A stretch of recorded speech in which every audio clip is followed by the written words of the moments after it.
This is a story that will shatter your heart and rebuild it. A story of darkness, death, and a sacrifice so profound that the gods themselves wept. In the village of Ezinachi, there stood a loom unlike any other.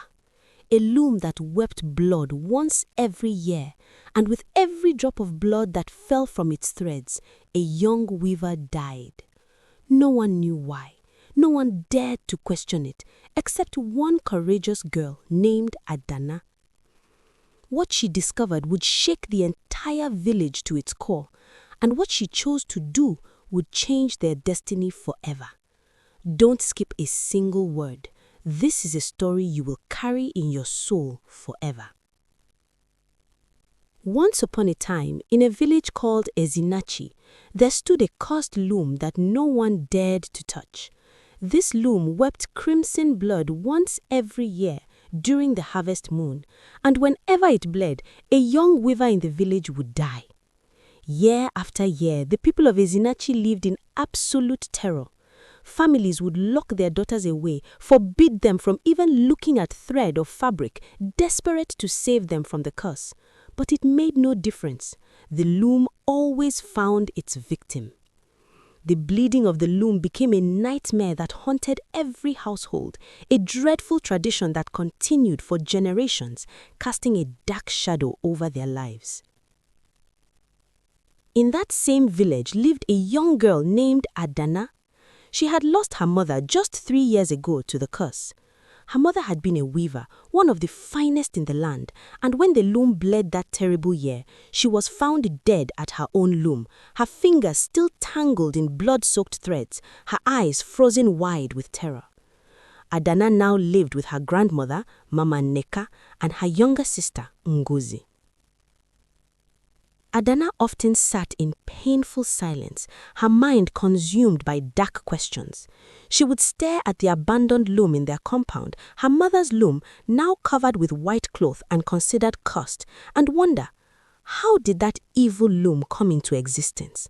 Why does it weep blood once every year? And why must an innocent weaver die whenever it bleeds? One evening, unable to bear the weight of her thoughts any longer, she approached her grandmother. Mama Neka, I must ask you something important. Her grandmother looked up from the fire, her aged eyes filled with weariness. What troubles your heart, my child?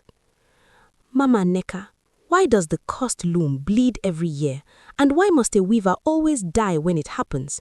Someone must know the answer. Her grandmother's face turned pale. She shook her head violently, fear flashing in her eyes.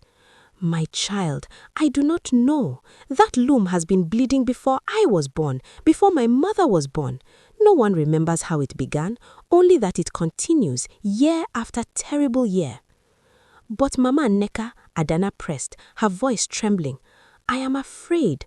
I have the weaving gift just like my mother. What if I am the next victim? What if Ngozi? May the ancestors forbid it. Her grandmother grabbed Adanna's shoulders, her grip desperate. You must never speak such words. The curse has already taken our mother from us. It will not take you. It cannot take you.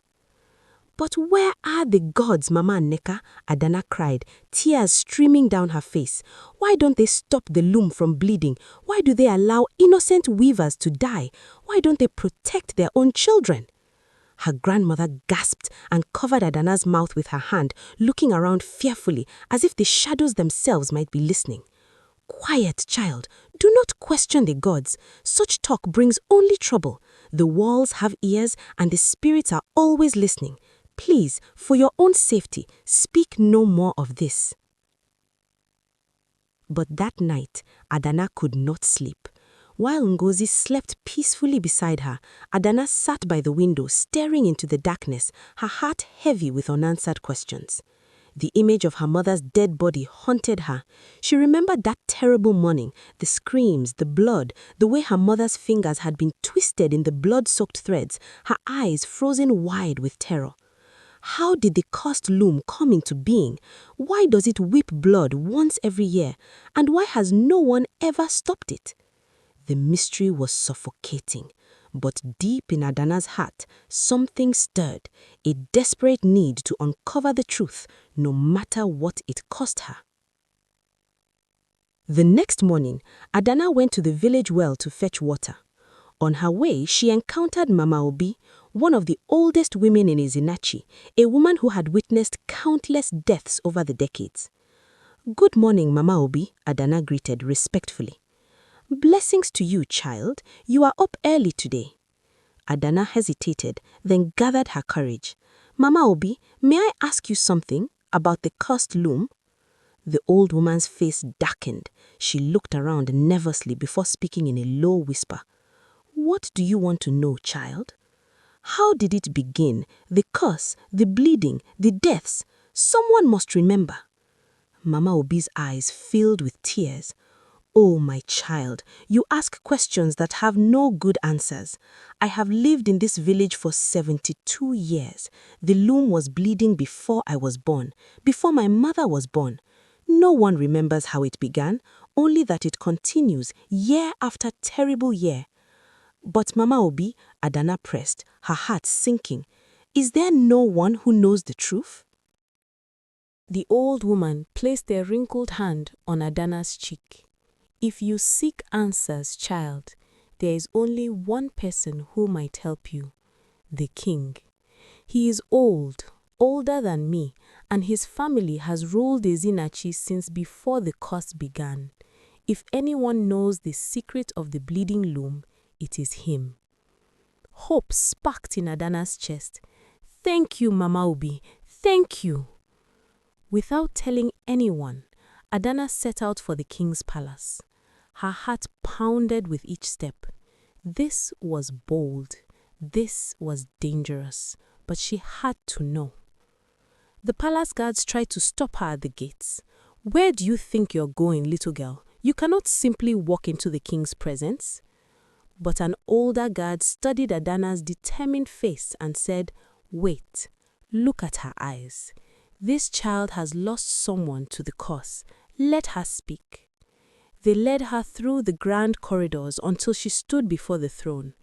The king sat there, ancient and weary, his hair white as cotton, his face lined with the suffering of many years. "Your Majesty," Adanna said, kneeling, "forgive my intrusion." The king looked at her with kind but tired eyes. "Rise, child. What brings you to my palace with such urgency?" Adanna stood, trembling. "Your Majesty, I have come seeking the truth. I want to understand the mystery of the cursed loom. I want to know why it bleeds, why weavers die, and why no one has ever stopped it." The king's expression changed dramatically. His hands gripped the arms of his throne, and tears began to flow down his weathered cheeks. For a long moment, he said nothing. Then, in a voice thick with emotion, he spoke. "Sit down, child. What I am about to tell you is a truth so dark, so terrible, that most people have chosen to forget it. But you deserve to know." Adanna sat, her entire body tense with anticipation. The king took a shuddering breath. "Many, many years ago, in the time of my great-grandfather, there lived a master weaver in this village. His name was Okwonko, and he was the most skilled weaver anyone had ever seen. But he was also cruel, greedy, and consumed by pride." The king's voice grew heavier. Okwonko discovered a way to weave cloth that was so beautiful, so perfect, that people believed it was touched by the gods. He became wealthy and powerful. But his heart grew darker with each passing year. He began to demand tribute from other weavers, claiming that only he had the right to weave the finest cloths. Any weaver who refused to bow to him, he would destroy, sabotaging their work, spreading lies about them, ruining their lives. Adanna was listening, horrified. Then, one year, the king continued, his voice breaking. During the harvest festival, 2 young weavers challenged him, a brother and sister, both gifted with extraordinary talent. They wove a cloth so magnificent that it outshone anything Okunko had ever created. The people praised them, celebrated them, and Okunko could not bear it. The king wiped his eyes. In his rage and jealousy, Okonko accused the young weavers of using dark magic. He convinced the village elders that the siblings had made a pact with evil spirits, and the elders, foolish and afraid, believed him. "No," Adanna whispered, her hands covering her mouth. "Yes," the king said, his voice barely audible. They were dragged to the village square. They were innocent, child, completely innocent.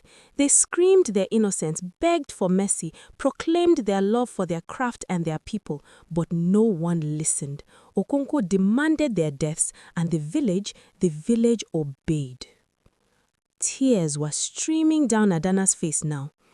They were killed, those two beautiful young souls, murdered for their talent, and as they died, they cursed Okonko with their last breaths. They said, "Your loom will weep blood for every year we should have lived, and for every drop of blood it sheds, a weaver will die, just as you have killed us. This curse will continue until someone pure of heart offers themselves willingly to atone for the evil that was done to them." The king's whole body shook with sobs. Within a month, Okonko was found dead at his loom, his body twisted and broken, and his loom, that cursed loom, began to weep blood. The first year it bled, my great-aunt died. The next year, another weaver. Year after year, the curse has taken victims. "But that was generations ago," Adanna said desperately. "Why does the curse still continue?" The king looked at her with eyes full of ancient pain. "Because no one has been willing to pay the price to break it. The spirits of those murdered siblings are still angry, still crying out for justice. They will not rest until someone offers themselves willingly, lovingly, selflessly to atone for the evil that was done to them." "What must be done?" Adanna asked, although she feared she already knew the answer. "A weaver must go to the cursed loom on the night it bleeds. They must sit at that loom and weave one final cloth, pouring their life force into it, and when the cloth is complete, they must surrender their life willingly, asking the spirits to accept their sacrifice and end the curse forever." The king's voice dropped to a whisper. "I had 3 daughters, child. All of them were weavers.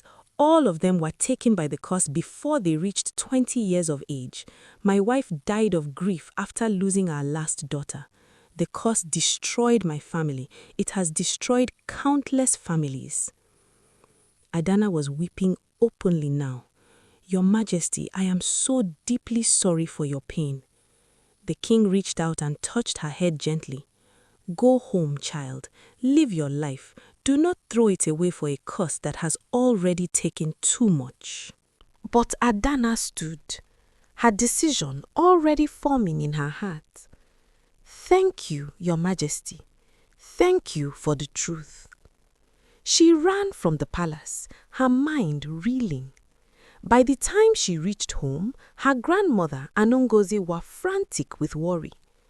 "Where have you been?" Mama Neka cried. Adanna sat them down and told them everything, every word the king had spoken, every terrible detail of how the curse began. When she finished, she looked at both of them with tears in her eyes. "The harvest moon is in 2 weeks. The loom will bleed again, and I know what I must do." "No!" Ngozi screamed, grabbing her sister's arm. "You cannot! I won't let you die." Mama Neka's face had gone white as chalk. "Adanna, please, there must be another way."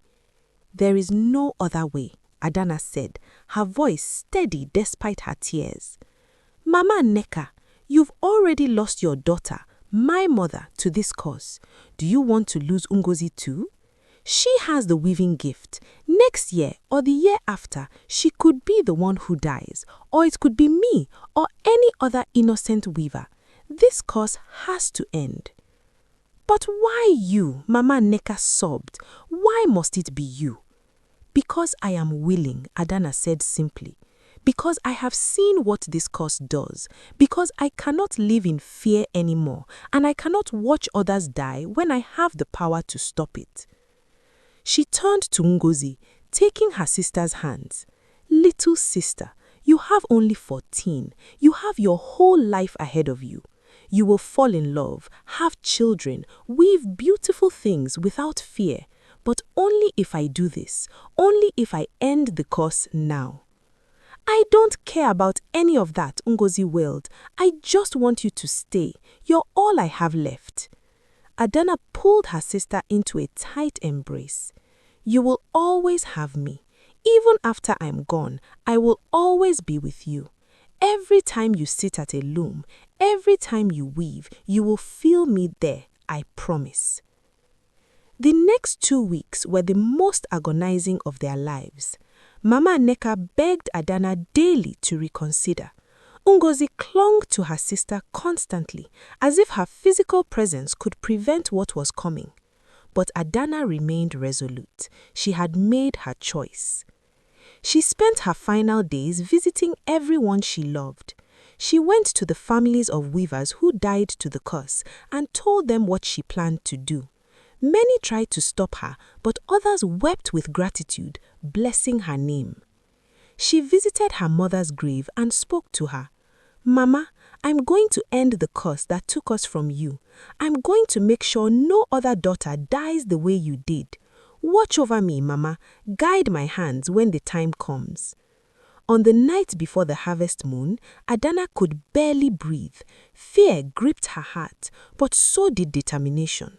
She was terrified of death, but she was more terrified of living in a world where this curse continued. The king sent word throughout Ezinachi.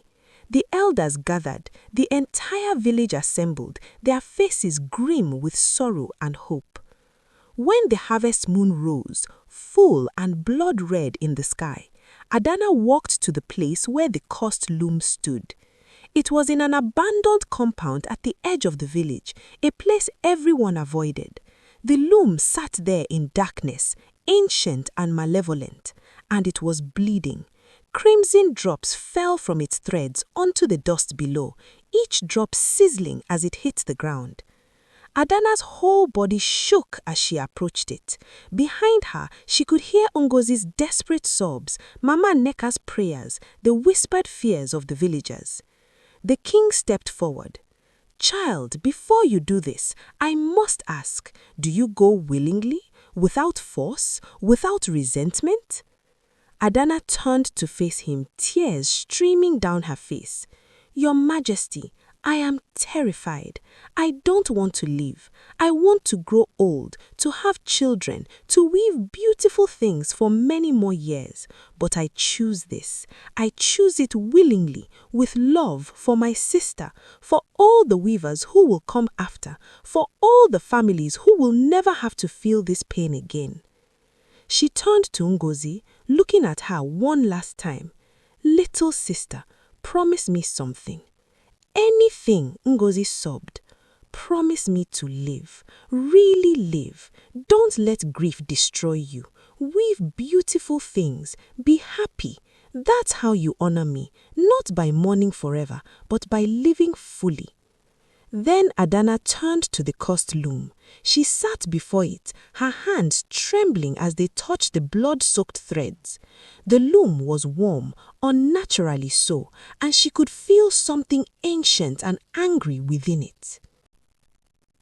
Spirits of the murdered weavers, she said aloud, her voice shaking but clear. I know your pain. I know the injustice done to you. You were killed for your talent, for your beauty, for threatening a cruel man's pride. Your deaths were wrong, evil, unforgivable. She began to weave, her fingers moving through the bloody threads. But I am innocent too.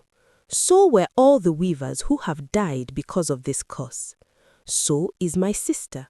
So are all the daughters yet to be born. Your pain created more pain. Your deaths created more deaths. The man who killed you is long dead. His punishment is complete, but the curse remains, hurting the innocent. Adanna wove faster, her tears falling onto the cloth, mixing with the blood. I offer myself willingly, not because I want to die, but because I want others to live. I am a weaver, like you were. I understand the love of creating beauty, and I offer my life, my blood, my spirit to you, asking you to please, please, let this be enough. Let your anger rest. Let your spirits find peace. Accept my sacrifice and release Ezinachi from this curse forever. The loom began to glow, brighter and brighter, pulsing with an otherworldly light. The threads wrapped around Adanna's hands, pulling tighter, drawing her life force into the weaving. Adanna felt her strength draining, felt her life flowing out of her and into the cloth. But she kept weaving, kept pouring everything she had into this final act. Let there be no more blood, no more death, no more fear. Let peace come at last. The light became blinding. The loom shook violently, and then, with a sound like thunder, everything went silent. When the light faded, Adanna was gone. Her body had vanished completely. All that remained was a cloth on the loom, the most beautiful cloth anyone had ever seen, woven with threads of crimson and gold, depicting two young weavers being welcomed into the afterlife by Adanna's spirit. And the loom had stopped bleeding. The curse was broken. Ngozi collapsed, her screams tearing through the night. Mama Nneka fell beside her, clutching the earth as if she could pull her granddaughter back from death. The entire village wept as one. But they were free. Finally, after generations of terror, they were free. True to his word, the king took Ngozi and Mama Nneka into the palace. He gave them a place to live, provided for all their needs, treated them as his own family. Ngozi continued to weave, though for many months she could barely touch a loom without breaking down. But slowly, with time, she found comfort in the craft. And whenever she wove, she felt Adanna's presence, guiding her hands, whispering encouragement. The king commissioned a shrine to be built around the cursed loom, which had now become sacred. The cloth Adanna had woven with her life was displayed there, and people came from distant lands to see it and to honor the girl who had saved them all. Years passed. Ngozi grew up, married, had daughters of her own. She taught them to weave, and she taught them about Adanna, the brave, selfless sister who gave everything to break a curse that came from generations before her. And not once, in all the years that followed, did the loom bleed again. Not once did a weaver die to the curse. It was truly over. On the anniversary of Adanna's sacrifice, the entire village would gather at the shrine. They would tell her story to the children, ensuring that her name would never be forgotten. They spoke of Adanna the courageous, Adanna the selfless, Adanna who loved so deeply that she wove her own death into salvation for all who came after. And in the quiet moments, when the wind blew through Ezinachi, some swore they could hear the sound of a loom, gentle and steady, and a voice singing softly, Adanna's voice, forever weaving blessings for the village she had saved. This is the story of the bleeding loom and the girl who made it bleed no more. A story not of tragedy, but of love triumphing over darkness, of one young woman who looked at generations of suffering and said, "It ends with me." And it did. The curse died with Adanna, but her courage, her love, her sacrifice, those became eternal, woven into the very soul of Ezinachi, a golden thread running through every generation, reminding them all that the greatest power in the world is not magic or might, but a heart willing to give everything for others. This is how legends are born. This is how heroes are remembered. This is the story of Adanna, the weaver who saved them all.